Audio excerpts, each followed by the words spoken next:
लेकिन इस वक्त ज़रा हम बात करते हैं कल के होने वाले मैच के हवाले से। तो इंजी भाई से पहले ज़रा बात करते हैं बिकॉज आज हमारे पास कुछ दिनों बाद इस वक्त मौजूद हैं।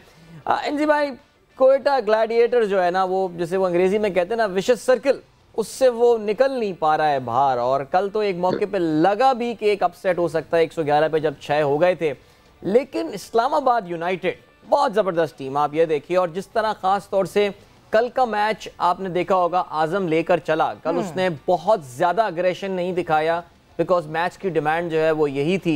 सो मेरा ये ख्याल है कि कम एज में अच्छी मैच्योरिटी का मुजाहरा कर रहा है आजम। नहीं, आजम जिस तरह खेल रहा है, उसको तजर्बा होता जा रहा है, एक्सपीरियंस होता जा रहा है, उस हिसाब से अच्छा खेल रहा है। क्योंकि जी पहले जिस तरह जरूरत थी कि उस हिसाब से खेला, कल जिस हिसाब से जरूरत थी उस तरह खेला, तो ये अच्छी चीज़ है। और सीखता भी इंसान की बैटिंग में फ़र्क भी इसलिए आता है। और इस साल अगर देखा जाए, ये PSL से पहले वो मुख्तलिफ जगह पे जाके लीग्स खेला है, वहाँ उसने परफॉर्मेंस दी है, तो उससे उसको फ़र्क पड़ा है। जिस टाइम आप जाते हैं ना लीग्स खेलने, जिस तरह हमारे पास ये लीग में आते हैं, गोरे वगैरह आते हैं और हम इन पे रिलाई कर रहे होते हैं। जिस तरह कोई प्लाटीनियम का प्लेयर है, हम उससे कहते हैं कि भाई ये इसके ज़िम्मे है कि जी ये मैच हमें 1 से 2 मैच ये जितवा के दे सिंगल हैंडेड। तो आप पे ना रिस्पॉन्सिबिलिटी आती है, फिर है ना आप सीखते हो कि यार मैंने किस तरह मैच जितवाना है। तो ये बड़ी ज़रूरी चीज़ है। और जिस तरह ही हमारे प्लेयर बाहर जाके खेलते हैं, कि कैरिबियन में जाके खेलते हैं या ये बांग्लादेश लीग जाके खेलते हैं, वहाँ इन पे भी यही वाली रिस्पॉन्सिबिलिटी होती है कि जी आपने है ना मैच जितवाने हैं, आप हमारे प्रो हो, तो ये बड़ा ज़रूरी चीज़ है। तो इसने इस साल जो ये मुख्तलिफ जाके लीग में खेला है, तो इससे उसको फ़र्क पड़ा है।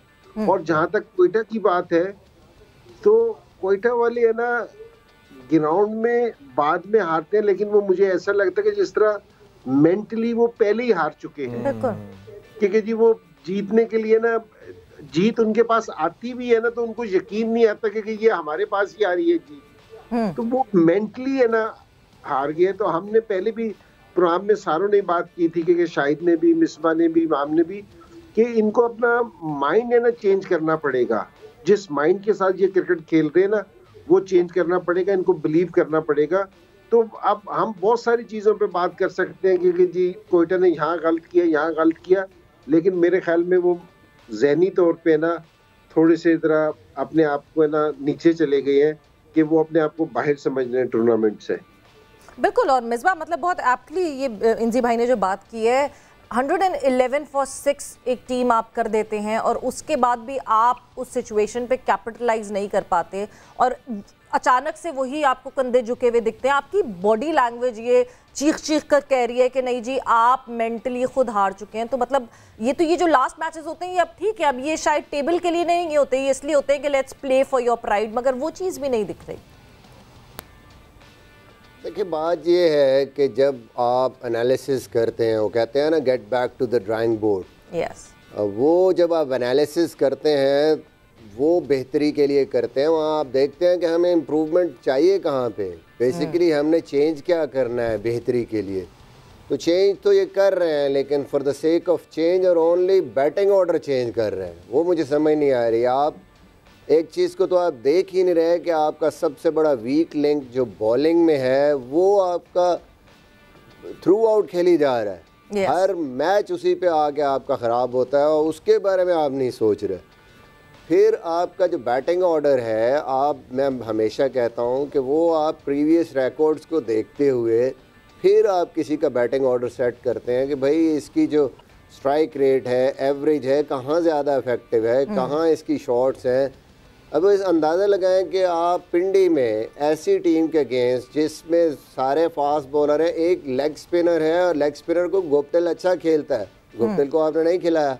आप स्लो पिचों पे उसको लो पिचों पे खिलाते रहे, जो कंडीशन सबसे ज़्यादा उसको सूट करनी थी वहाँ पे आपने आके उसको बाहर बिठा दिया कि जी वो पिछले 2-3 मैचों में उसने रन्स नहीं किए। तो इस किस्म के जो डिसीजंस होते हैं ना अंडर प्रेशर हो के बेतुके डिसीजन, वो आपको फिर जो है ना वो आपको हर्ट करते हैं एज ए टीम। सरफराज को अगर आप देखें, उसके भी नंबर्स देखें, तो सरफराज की इफेक्टिवनेस पहले 6 ओवरों में नहीं होगी, स्पेशली अगेंस्ट फास्ट बॉलर। उसका रोल आता है 6 ओवर के बाद, मिडल में वो बड़ा ज़बरदस्त खेलता है।